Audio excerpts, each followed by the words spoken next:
نستعينه ونستغفره ونؤمن به ونتوكل ونعوذ بالله من شرور أنفسنا ومن سيئات أعمالنا من يهده الله فلا مضل له ومن يضلل فلا هادي له وأشهد أن لا إله إلا الله وأشهد أن محمدا عبده ورسوله اللهم صل على محمد وعلى آل محمد كما صليت على إبراهيم وعلى آل إبراهيم إنك حميد مجيد اللهم بارك على محمد وعلى آل محمد كما باركت على إبراهيم وعلى آل إبراهيم إنك حميد مجيد أما بعد فإن خير الحديث كتاب الله وخير الهدي هدي محمد صلى الله عليه وسلم وشر الأمور محدثاتها وكل أمر محدثة بدعة وكل بدعة ضلالة وكل ضلالة في النار رب اشرح لي صدري ويسر لي أمري واحلل عقدة من لساني يفقهوا قولي واجعل لي وزيرا من أهلي هارون أخي اشدد به أزري وأشركه في أمري كي نسبحك كثيرا ونذكرك كثيرا سبحانك لا علم لنا إلا ما علمتنا إنك أنت العليم الحكيم أعوذ بالله من الشيطان الرجيم بسم الله الرحمن الرحيم وإذ يرفع إبراهيم القواعد من البيت وإسماعيل ربنا تقبل منا إنك أنت السميع العليم ربنا وجعلنا مسلمين لك ومن ذريتنا أمة مسلمة لك وأرنا مناسكنا فتب علينا إنك أنت التواب الرحيم ربنا وابعث فيهم رسولا منهم يتلو عليهم آياتك ويعلمهم الكتاب والحكمة ويزكيهم إنك أنت العزيز الحكيم صدق اللہ مولانا العظیم۔ جیسا آپ کو علم ہے، بات ہو رہی تھی حضرت ابراہیم علیہ السلام کی قربانی کی کہ جب اللہ تعالیٰ نے حضرت ابراہیم علیہ السلام کو خواب کے اندر یہ حکم دیا کہ اپنے بیٹے کو قربان کریں، تو حضرت ابراہیم علیہ السلام اس آزمائش میں بھی پورے اترے۔ اور آپ کے علم میں ہے، جیسے پچھلی دفعہ بتایا تھا کہ وہ قربانی مینا میں ہوئی تھی، شیطان نے ورگلانے کی کوششیں کی، لیکن حضرت اسماعیل علیہ السلام شیطان کے چکر میں نہیں آئے، اور اللہ تعالیٰ نے فرمایا کہ فدیناہ بذبح عظیم، کہ ہم ابراہیم اس عظیم قربانی پر فدا ہیں۔ اور اس کو اللہ تعالیٰ نے قیامت تک کے لیے سنت ابراہیمی جو تھی، اس کو قیامت تک کے لیے یہ شرف بخشا کہ ہر مسلمان محرم کی یہ ذوالحج کی 10 تاریخ کو یہ قربانی کرتا ہے اور یہ سنت پوری کرتا ہے۔ اس کے بعد ہم دیکھتے ہیں مرحلہ تھا بیت اللہ کی تعمیر کا، کہ جب حضرت ابراہیم علیہ السلام اپنی اس آزمائش میں پورے اترے، تو پھر اللہ تعالیٰ نے حضرت ابراہیم علیہ السلام سے یہ کہا کہ آپ میرے گھر کی تعمیر کریں۔ یہ بیت اللہ جو آج تک کی تاریخ میرے سامنے ہے، اس میں یہ 11 مرتبہ تعمیر ہو چکا ہے، اور 12ویں مرتبہ یہ جو تعمیر ہے یہ سعودی حکمرانوں کی یا سعودی خاندان کی ہے۔ سب سے پہلی تعمیر فرشتوں کے ذریعے سے ہوئی تھی۔ آدم علیہ السلام جب دنیا میں بھیجے گئے تو اس وقت اللہ تعالیٰ نے منوان جو بیت معمور ہے 7ویں آسمان پر فرشتوں کی عبادت کا گھر ہے، اس کے مطابق وہ سارے کا سارا گھر جو تھا وہ ایک نمونہ بنا کے حضرت جبرائیل امین کو دیا، باقی فرشتوں نے اس کی دیواریں کھڑی کی، اس گھر کو اس کے اندر رکھ دیا گیا۔ لیکن پھر اتفاق ایسا ہوا کہ جب حضرت نوح علیہ السلام کا طوفان آیا تو اس طوفان میں بیت اللہ کو اللہ نے پھر آسمان پر اٹھا لیا، اس لیے کہ وہ طوفان ساری روئے عرض پہ آیا تھا، اور اللہ کا گھر جو ہے اللہ تعالیٰ نے اس کی خود حفاظت کی، اس کو اللہ تعالیٰ نے بچا لیا۔ اس کے بعد ہم دیکھتے ہیں کہ خود حضرت آدم علیہ السلام نے بھی یہ گھر تعمیر کیا۔ اس کے بعد حضرت شیس علیہ السلام نے یہ گھر تعمیر کیا، اور یہ 4تھی مرتبہ تھی کہ جب حضرت ابراہیم علیہ السلام اور ان کے بیٹے اسماعیل اس گھر کی بنیادیں اٹھانے لگے۔ گویا تاریخی اعتبار سے حضرت ابراہیم اور حضرت اسماعیل علیہ السلام کی یہ تعمیر یہ 4تھی مرتبہ تھی دنیا کے اندر، اور اس دن سے آج تک یہ گھر اپنی حیت پر قائم ہے۔ اس میں کچھ تھوڑی بہت تبدیلیاں ہوتی رہیں وقت کے مطابق، لیکن چونکہ اللہ کا گھر ہے کوئی ایسی تبدیلی اللہ نے اس کے اندر نہیں ہونے دی جس سے اس کے گھر کی حرمت پر یا اس کی حیات پر کوئی فرق آتا۔ تو حضرت ابراہیم علیہ السلام شام سے پھر یہاں آئے۔ حضرت اسماعیل علیہ السلام اس وقت شادی شدہ ہو چکے تھے، ان کی اولاد بھی تھی، لیکن حضرت ہاجرہ رضی اللہ تعالیٰ عنہا اس دنیا سے جا چکی تھی۔ اب اللہ تعالیٰ نے حضرت ابراہیم سے کہا کہ تم باپ اور بیٹا مل کر میرا گھر تعمیر کرو۔ تو حضرت ابراہیم علیہ السلام کو کچھ پتہ نہیں تھا کہ گھر کی بنیادیں کہاں ہیں، تو انہوں نے اللہ تعالیٰ سے کہا کہ یا اللہ مجھے اس کی بنیادوں کا کچھ علم نہیں ہے۔ تو اللہ تعالیٰ نے کچھ فرشتوں کو بھیجا، وہ ایک ایسی تیز ہوا چلائی کہ جس کے ذریعے سے وہ جو بنیادیں موجود تھیں زمین کے اندر، ان کے اوپر کی جگہ جو تھی اس کو کھرچ دیا گیا اور نیچے سے اس گھر کی بنیادیں جو تھی وہ نمایاں ہو گئی۔ تو اس طریقے سے جب حضرت ابراہیم علیہ السلام کے سامنے اللہ نے یہ بنیادیں نمایاں کر دیں، اور یہ قرآن مجید کے اندر موجود ہے وَإِذْ بَوَّأْنَا لِإِبْرَاهِيمَ مَكَانَ الْبَيْتِ، کہ وہ وقت یاد کیجئے جب ہم نے حضرت ابراہیم علیہ السلام کو اس گھر کے اندر ٹھہرایا، یعنی اس کی نشاندہی ہم نے کی کہ یہ اس کی بنیادیں ہیں۔ اور اسی لیے سورہ بقرہ کی یہ آیات جو میں نے آپ کے سامنے عرض کی ہیں، یہ کیا ہے؟ وَإِذْ يَرْفَعُ إِبْرَاهِيمُ الْقَوَاعِدَ مِنَ الْبَيْتِ وَإِسْمَاعِيلُ رَبَّنَا تَقَبَّلْ مِنَّا إِنَّكَ أَنْتَ السَّمِيعُ الْعَلِيمُ۔ ضمناً ایک بات کہ جب دوسری دفعہ حضرت ابراہیم علیہ السلام آئے تھے، میں نے آپ کو بتایا تھا کہ حضرت اسماعیل علیہ السلام گھر پہ نہیں تھے، ان کی بیوی موجود تھی۔ حضرت ابراہیم علیہ السلام نے ان کی بیوی سے پوچھا کہ تمہاری گزران کیسی ہے؟ تو اس نے کہا جی گزران بڑی تنگ ہے، کھانے کو کچھ ملتا نہیں۔ اپنے خاوند کے گلے شکوے کیے اور حضرت ابراہیم علیہ السلام کی مہمانی سے بھی انکار کر دیا۔ تو حضرت ابراہیم علیہ السلام واپس چلے گئے۔ جاتے جاتے یہ کہہ گئے کہ جب اسماعیل آئے اس کو پیغام دے دینا کہ اس طرح ایک بوڑھا آیا تھا، میرا حلیہ اس کو بتا دینا، اور اس کو ساتھ یہ کہہ دینا کہ اپنے گھر کی دہلیز جو ہے اس کو بدل دے۔ حضرت اسماعیل آئے، انہوں نے اپنے والد کی خوشبو گھر کے اندر پائی۔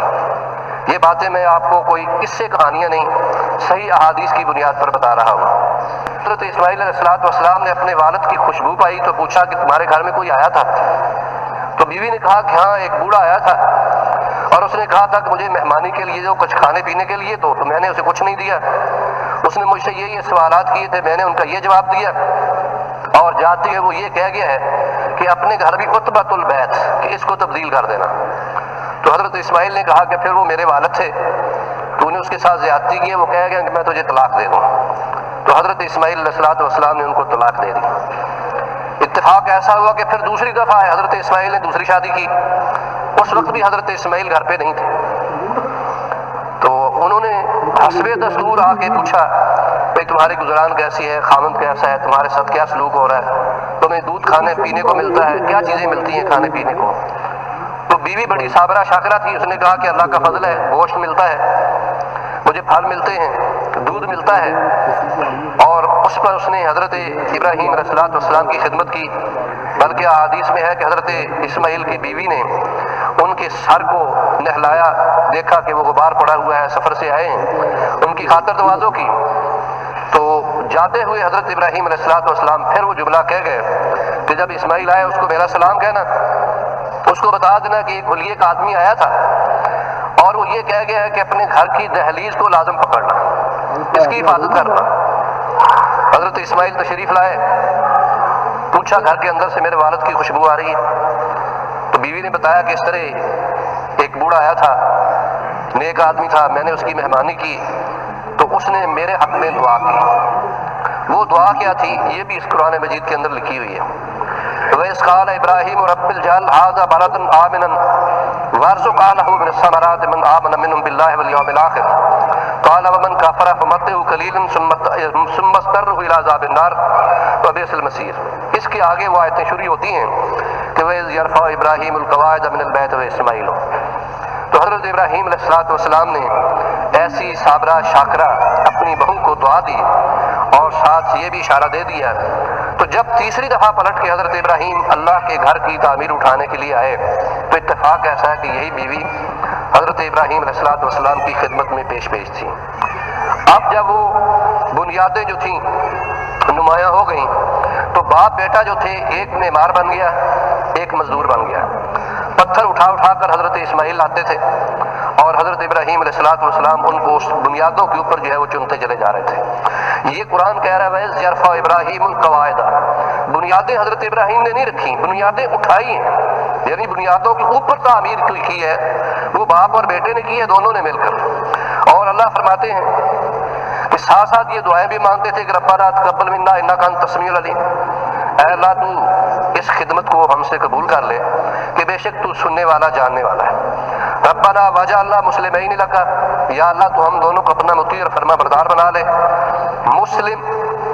مسلمان بنا لے، مسلم مطیع فرما بردار، ومن ذریتنا امۃ مسلمۃ لک، یا اللہ ہماری اولاد میں سے ایک ایسی امت مسلمہ پیدا فرما، وارنا مناسکنا، یا اللہ تو ہمیں جو بھی عبادت کے طریق ہیں، حج کا طریقہ کار ہے وہ بھی ہمیں بتا دے، وتب علینا، یا اللہ تو ہماری طرف رجوع فرما، انک انت التواب الرحیم، کہ بے شک تو توبہ قبول کرنے والا رحم کرنے والا ہے۔ اب یہ تعمیر جو جاری ہوئی تو اس تعمیر میں حضرت ابراہیم اور حضرت اسماعیل دونوں باپ بیٹا تھے، کھانے پینے کا بندوبست وہ حضرت اسماعیل علیہ السلام کی بیوی وہ کرتی تھی۔ اتفاق ایسا ہوا کہ جب یہ بنیادیں کچھ اونچی ہو گئیں، حضرت ابراہیم علیہ السلام کا ہاتھ نہیں پہنچتا تھا، تو انہوں نے بیٹے سے کہا کہ بیٹا ایک بڑا پتھر لاؤ تاکہ میں اسے نیچے رکھ کے اس کے اوپر کھڑا ہو کر گھر کی تعمیر کروں۔ تو حضرت اسماعیل علیہ السلام یہ پتھر اٹھا کے لائے اور اس کو انہوں نے دیوار کے بالکل ساتھ رکھ دیا۔ حضرت ابراہیم علیہ السلام اس پتھر پر کھڑے ہو کر جس طرف کو دیوار جاتی تھی ساتھ ساتھ اس پتھر کو بھی گھماتے جاتے تھے، اور آج یہی پتھر ہے جو بیت اللہ کے اندر موجود ہے، اور یہی وہ مقام ہے جس کے بارے میں قرآن نے کہا کہ فاتخذوا من مقام ابراہیم مصلی، کہ یہ حضرت ابراہیم علیہ السلام کے مقام کو نماز کی جگہ بناؤ۔ آپ کے دوستوں میں علم میں ہے کہ جب کوئی عمرہ کرنے والا طواف سے فارغ ہوتا ہے تو اس کے لیے لازم ہے کہ وہ 2 نفل اس مقام ابراہیم کے پاس پڑے۔ پہلے یہ پتھر بالکل دیوار کعبہ کے ساتھ تھا، لوگوں کو دقت ہوتی تھی طواف کرنے میں، تو اس کو بعد میں وہاں سے ہٹا کر تھوڑا سائڈ پر کر دیا گیا تاکہ وہاں نماز پڑھنے والوں کے لیے دقت نہ ہو اور طواف کرنے والوں کے لیے دقت نہ ہو۔ یہ معجزہ ہے حضرت ابراہیم علیہ السلام کا، جو اس پتھر کے اندر آج بھی حضرت ابراہیم علیہ السلام کے پاؤں کے نقش موجود ہیں۔ تو گویا اللہ تعالیٰ نے اس پتھر کو بھی یہ مقام عطا کیا کہ ایک معجزہ بنا دیا اس کو قیامت تک کے لیے۔ جب حضرت ابراہیم علیہ السلام یہ تعمیر کرتے کرتے جب حجر اسود تک پہنچے تو حضرت جبرائیل علیہ السلام تشریف لائے، انہوں نے ایک پہاڑ کے اندر سے حجر اسود کو نکالا۔ اب اللہ تعالیٰ نے اہتمام کیا ہوگا اس کے رکھنے کا، وہ سنبھال کے رکھا ہوا تھا، تو اس کو وہاں سے نکال کر حضرت ابراہیم علیہ السلام کو بتایا کہ یہ اس جگہ پر فٹ کر دو۔ تو یہ حجر اسود، اس کے بارے میں بھی رسول اکرم صلی اللہ علیہ وسلم نے فرمایا کہ یہ حجر اسود نہیں، یہ حجر ابیض تھا، یہ بہت سفید قسم کا پتھر تھا جو جنت سے لایا گیا تھا، اور اس نے لوگوں کے گناہوں کو چوس چوس کر یہ جو ہے اس کا رنگ سیاہ پڑ گیا۔ تو اس سے آپ اندازہ لگائیں کہ یہ جنت سے آیا ہوا سنگ مرمر ہے، آج تو اس کی شاید 3 یا 4 ٹکڑیاں موجود ہیں، اس لیے کہ وہ سریش کے اندر جوڑ کر اگر کسی دوست کو وقت زیادہ مل جائے، رش نہ ہو، وہ اس بات کو سمجھ سکتے ہیں وہاں اس کو کھڑے ہونے کا اگر کوئی جگہ مل جائے جب رش نہیں ہوتا، تو الحمدللہ ہمیں یہ موقع میسر آئے۔ تو وہ 3-4 ٹکڑے ہیں حجر اسود کے، اس لیے کہ حجاج کے دور میں جب حضرت عبداللہ بن زبیر رضی اللہ تعالیٰ عنہ مکے کے اندر مقید ہو گئے بیت اللہ میں، تو یہاں حجاج نے سنگ باری کروائی تھی۔ اس زمانے میں یہ بیت اللہ جو ہے اس کی دیواریں گری تھیں اور یہ پتھر بھی ٹوٹ گیا تھا، ٹکڑے ہو گئے تھے اس کے، تو لوگوں نے اس کو تقسیم کر لیا، اور تاریخ میں یہاں تک ہے کہ ملتان تک یہ پتھر کے ٹکڑے آئے۔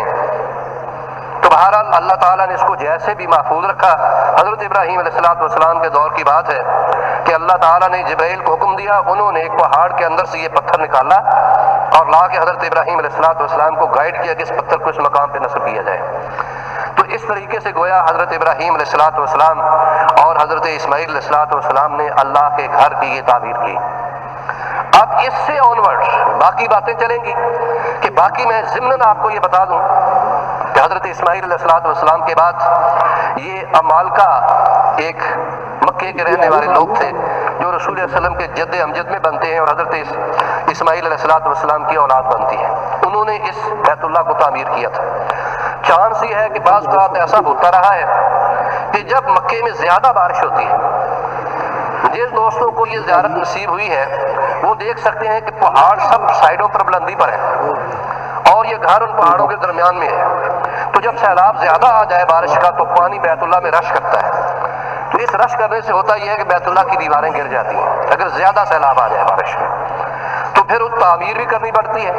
تو جو تاریخ نے ہمیں بتایا کہ یہ امالکہ نے اس کو تعمیر کیا، یہ 5ویں تعمیر تھی. اس کے بعد جرہم، یہ وہی قبولہ ہے جس سے حضرت اسماعیل علیہ السلام کی شادی ہوئی تھی اور جنہیں حضرت ہاجرہ رضی اللہ تعالیٰ عنہا نے اس مکے میں بیت اللہ میں ٹھہرنے کی اجازت دی تھی. اس قبیلے نے اسے تعمیر کیا. اس کے بعد مضر، یہ بھی رسول اللہ علیہ وسلم کے جد امجد ہیں، انہوں نے اس کو بنایا تھا. اس کے بعد قریش نے اسے تعمیر کیا تھا. یہ یہاں تک قریش کی تعمیر بہت معروف ہے کہ اس میں خود حضرت رسول اکرم صلی اللہ علیہ وسلم نے بھی حصہ لیا تھا. آپ کے علم میں ہوگا کہ اس وقت بھی سیلاب آیا تھا اور دیواریں مکے کی گر گئی تھی بیت اللہ کی. تو قریش نے اعلان کیا کہ ہم اپنی روزی میں سے وہ کمائی بیت اللہ پر لگائیں گے جو حلال کی کمائی ہے. ابھی دیکھیے کہ پیغمبر ان کے اندر موجود ہے، پیغمبر نمودار نہیں ہوا، زمانہ جاہلیت ہے، لیکن یہ جو اللہ کے گھر کی شروع سے ایک تکریم اور یہ عزت چلی آ رہی تھی، اس بنیاد پر یہ لوگ بھی سمجھتے تھے کہ اللہ کے گھر کی تعمیر میں حرام کا پیسہ نہیں لگانا چاہیے. پیسے جمع کیے ان لوگوں نے، پیسے پورے نہیں تھے. وہ جو حتیم کا حصہ آج بھی موجود ہے، یہ چھوڑ دیا قریش نے اس لیے کہ پیسے کم تھے. اس لیے کہ پیسے کم تھے وہ تعمیر نہیں کر سکے اس کو. بہرحال مشیت عزدی اسی طرح تھی. وہ میرے آپ کی سہولت کی باتیں ہیں، وہ بھی کریں گے انشاءاللہ جب ان کا وقت آئے گا.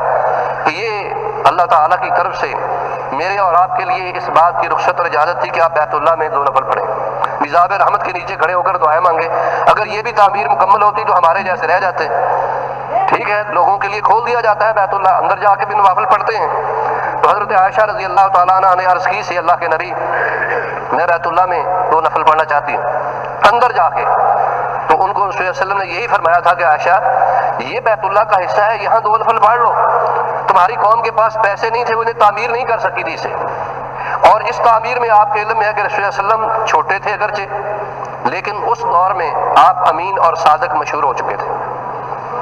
لوگ آپ کو پیغمبر تو آپ نے دعویٰ ہی نہیں کیا تھا ابھی، لیکن اپنے کردار کی بنیاد پر، اپنی سیرت طیبہ کی بنیاد پر ہر آدمی آپ کو امین اور صادق کے نام سے یاد کرتا تھا. اب جب اس گھر کی تعمیر ہو رہی تھی تو جب حجر اسود کو نصب کرنے کا وقت آیا تو سارے قبائل قریش کے اندر لڑائی پیدا ہو گئی. ہر قبیلہ یہ چاہتا تھا کہ یہ اعزاز اسے نصیب ہو کہ وہ قبیلہ جو ہے اس پتھر کو وہاں نصب کرے. تو تلواریں نکل آئیں، لیکن رسول اکرم صلی اللہ علیہ وسلم نے بیچ بچاؤ کیا. طے یہ ہوا کہ کل جو آدمی بیت اللہ میں سب سے پہلے آئے گا اس کو ہم حکم مانیں گے، اس کو ہم ثالث مانیں گے، اس کو ہم جج مانیں گے، اور جو اس کا فیصلہ ہوگا وہ ہم سب کو قابل قبول ہوگا. اتفاق ایسا کہ جب صبح کو لوگ آئے تو دیکھا رسول اکرم صلی اللہ علیہ وسلم سب سے پہلے بیت اللہ میں موجود تھے. تو سب نے بیک زباں کہا کہ یہ تو امین ہے، یہ صادق ہے، ہمیں اس کا فیصلہ منظور ہے. اور رسول اکرم صلی اللہ علیہ وسلم کی بصیرت دیکھیے، آپ یہ چاہتے تو یہ سارے کا سارا اعزاز خود حاصل کر سکتے تھے کیونکہ فیصلہ آپ پر چھوڑ دیا گیا تھا. لیکن رسول اکرم صلی اللہ علیہ وسلم نے ایک چادر بچھائی، حجر اسود کو اٹھا کے اس میں رکھا. سب قبیلوں سے کہا کہ آپ چاروں طرف سے چادر کو پکڑے. سب قبیلوں کے سرداروں نے چادر پکڑی، اس کو اوپر اٹھایا، اور جب اس کو نصب کرنے کا وقت آیا تو رسول اللہ صلی اللہ علیہ وسلم نے اپنے دستے مبارک سے حجر اسود کو نصب کر دیا. گویا اس طریقے سے سارے قبیلے بھی خوش ہو گئے اور فیصلہ بھی سب کے حق میں ہوا. تو عرض یہ کر رہا تھا کہ قریش نے بھی اس دور میں جب رسول اکرم صلی اللہ علیہ وسلم جوانی میں تھے اس کی تعمیر کی تھی. اس کے بعد ہم دیکھتے ہیں کہ پھر حضرت زبیر رضی اللہ تعالیٰ عنہ، جب عبد الملک بن مروان اور اس کے گورنر حجاج سے حضرت زبیر کا مقابلہ ہوا تو حضرت زبیر بیت اللہ میں محصور ہو گئے. تو حجاج نے بیت اللہ پر سنگ ماری کی تو بیت اللہ کی دیواریں پھر ٹوٹ گئیں اور اس کے اندر یہ سارا مسئلہ اسی طرح تھا. لیکن حضرت زبیر رضی اللہ تعالیٰ عنہ نے اسی حضرت عائشہ کی حدیث اس کے پیش نظر یہ حصہ جو تھا اس کی تعمیر کر دی کہ کیونکہ اس وقت قریشیوں کے پاس پیسے نہیں تھے اس لیے انہوں نے یہ جگہ چھوڑ دی تھی. لیکن حضرت زبیر رضی اللہ تعالیٰ نے اس کو پھر سے تعمیر کر دیا. لیکن جب حضرت زبیر شہید ہو گئے لڑائی میں تو عبد الملک بن مروان جو تھا اس نے حجاج کے ذریعے سے پھر بیت اللہ کی تعمیر کی اور اس نے یہ حصہ پھر گرا دیا. اس نے کہا کہ چونکہ یہ اس دور میں اس کی تعمیر نہیں کی گئی تھی تو حضرت عبداللہ بن زبیر رضی اللہ تعالیٰ عنہ نے یہ عمارت کے اندر زیادتی کی ہے اپنی طرف سے، اس لیے اس کو پہلے حصے پر عبد الملک بن مروان نے حجاج کے ذریعے سے دوبارہ اس کی تعمیر کر دی۔ اس کے بعد ہم دیکھتے ہیں کہ پھر 1039 ہجری میں سلطان مراد بن سلطان آل عثمان میں سے، یہ مصر کے سلاطین میں سے تھا، اس نے اس بیت اللہ کی تعمیر کی، اور اس کے بعد ہم دیکھتے ہیں کہ یہ تعمیر اب سعودی فیملی کے ہاتھوں، اس کے اندر جو کچھ بھی آپ دیکھتے ہیں یہ سارے کا سارا جو ہے وہ سعودی فیملی کے ہاتھوں، حتیٰ کہ مسجد نبوی کی تعمیر جن لوگوں نے، جن دوستوں نے دیکھی ہے آج سے 12 سال پہلے اور پچھلے سال سے، اور اس کے اندر باب فات کا جو اضافہ ہوا اور بیت اللہ کی جس انداز سے تعمیر ہوئی، مجھے اللہ کے فضل و کرم سے یہ شرف حاصل ہے کہ جب بیت اللہ پہ قبضہ ہوا تھا 1980 میں 81 میں، تو اس وقت اندر باقاعدہ جنگ ہوئی تھی۔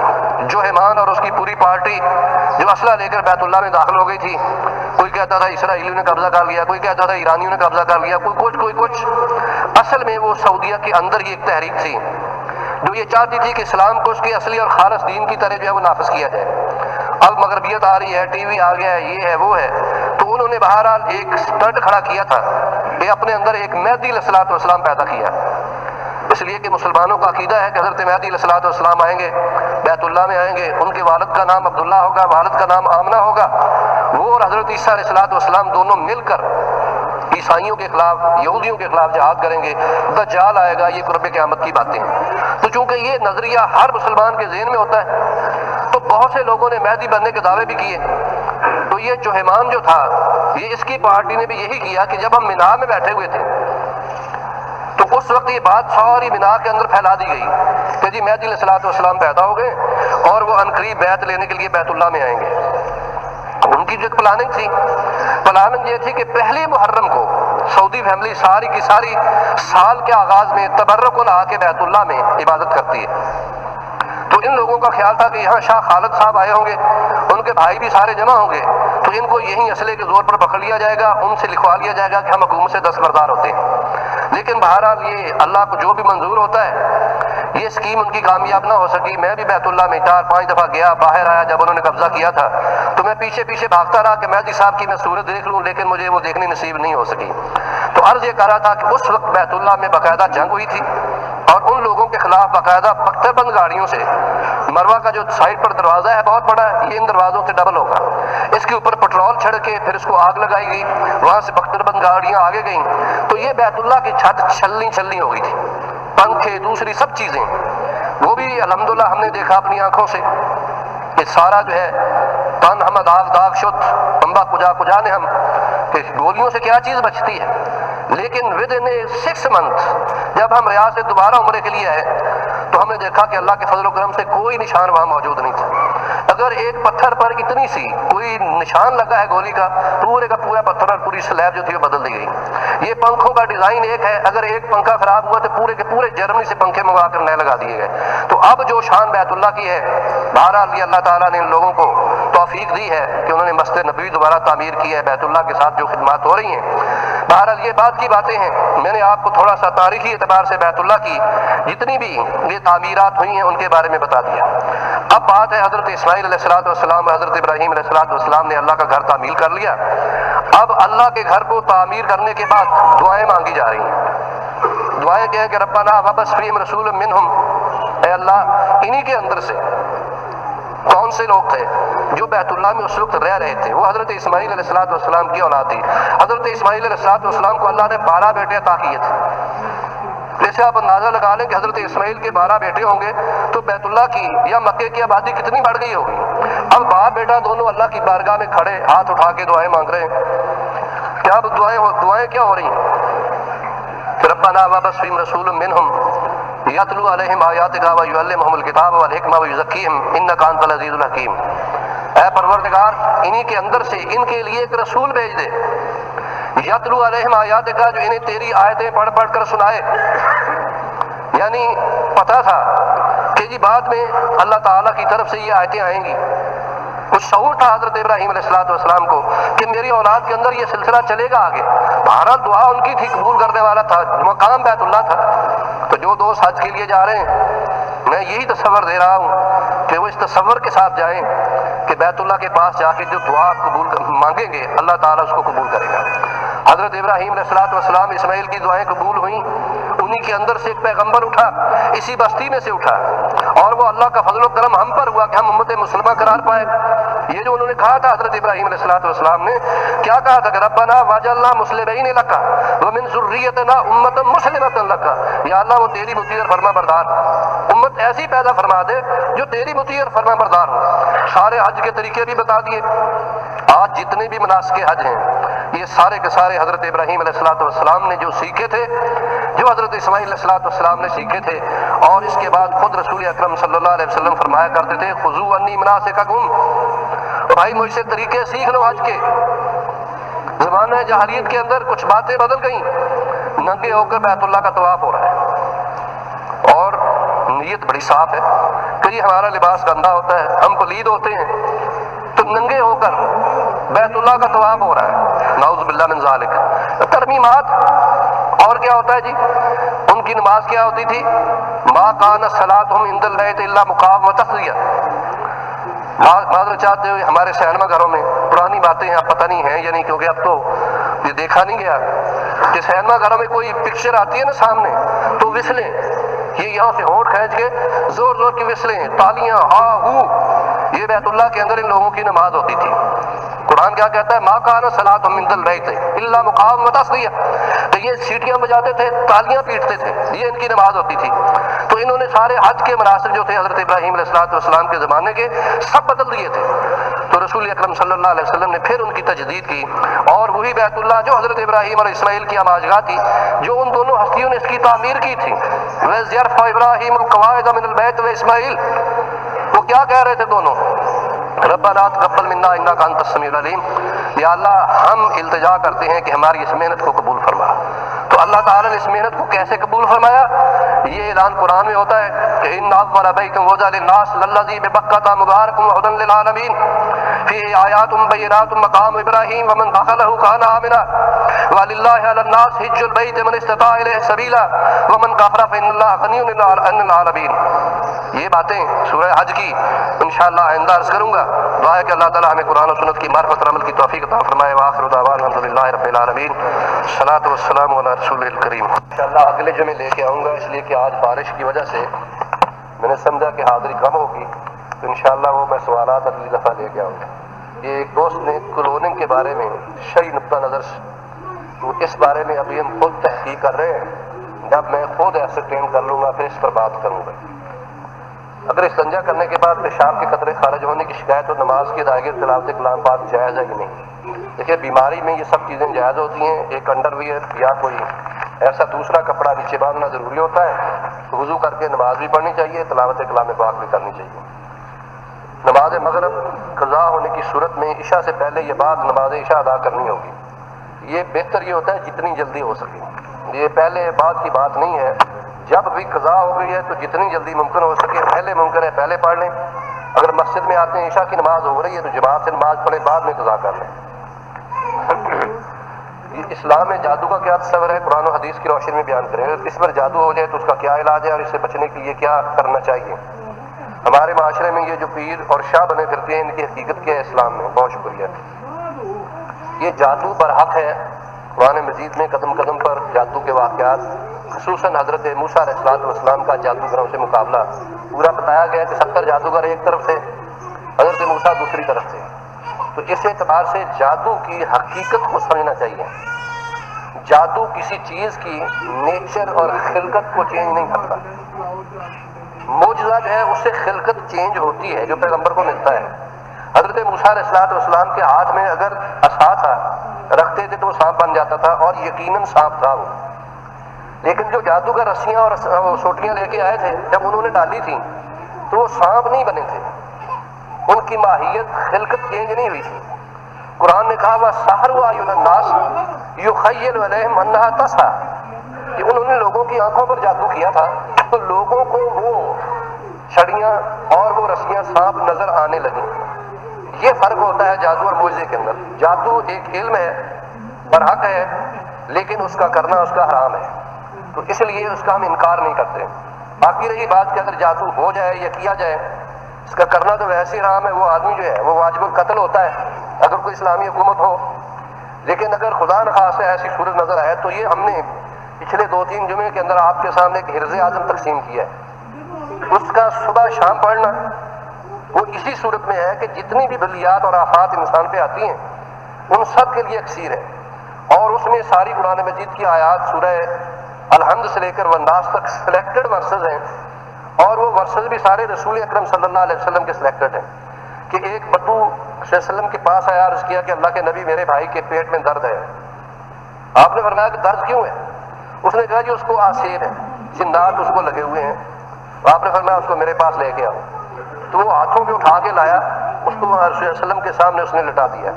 تو یہ ورثہ جو تھے رسول اللہ علیہ وسلم نے یہ پڑھ کر اس کے اوپر دم کیا، اور وہ اٹھ کر یوں بیٹھ گیا. حدیث کے الفاظ ہیں کانہ لا یشکو، کہ گویا اس کے کوئی شکایت ہی نہیں تھی، کوئی بیماری نہیں تھی سرے سے. تو اس لیے اس کا علاج جو ہے وہ اللہ کا کلام ہے، وہ آیت الکرسی ہے، وہ تینوں کل ہیں. جب رسول اکرم صلی اللہ علیہ وسلم پہ جادو ہوا تھا، یہودی جادوگروں نے یہ کیا تھا، وَمِن شَرِّ النَّفَّاثَاتِ فِی الْعُقَدِ، قرآن کہتا ہے کہ میں ان جادوگرنیوں سے کہ جو دھاگوں کے اندر گرے لگا کر اس کے اوپر پھونکے مارتی ہیں، ان کے شر سے یا اللہ تیری پناہ میں آتا ہوں. تو رسول اللہ علیہ وسلم یہی 3 کل پڑھے تھے آپ نے، ایک ایک آیت پڑھتے چلے گئے، وہ ساری کی ساری گریں کھلتی چلی گئیں. تو اس کا علاج اگر یقین اور ایمان ہے تو اس کا علاج جو ہے وہ صرف قرآن ہے. ربنا آتنا فی الدنیا حسنۃ وفی الآخرۃ حسنۃ وقنا عذاب النار. سبحان ربک رب العزۃ عما یصفون وسلام علی المرسلین والحمد للہ رب العالمین. یہ باقی ایک دوست کہتے ہیں جی کاشف خان کے والد جسٹس آصف علی صاحب وفات پا گئے، اللہ تعالیٰ انہیں ذریعہ رحمت کرے، ان کے لیے مغفرت کی دعا کریں. دوسرے دوست کہتے ہیں میری والدہ بیمار ہیں، ان کے لیے بھی درخواست قاری صاحب سے خصوصی طور پر ان کی صحت کے لیے بھی دعا کریں.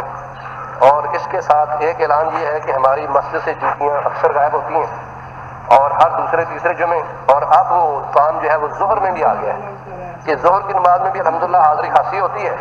تو دیکھنے میں آیا کہ 2-3 دن پہلے اچھی 2-3 جوتیاں گئیں، پھر ایک دن 2 دن کے وقفے کے بعد پھر جو ہے وہ یہی کام ہوا. لہٰذا میری درخواست ہے کہ جن دوستوں کی نئی جوتیاں ہوں، خصوصاً اچھی جوتیاں ہوں، ان کو بے شک وہ آگے رکھیں. سبحان ربک رب العزۃ عما یصفون وسلام علی المرسلین والحمد للہ رب العالمین والعاقبۃ للمتقین والصلاۃ والسلام علی رسول الکریم.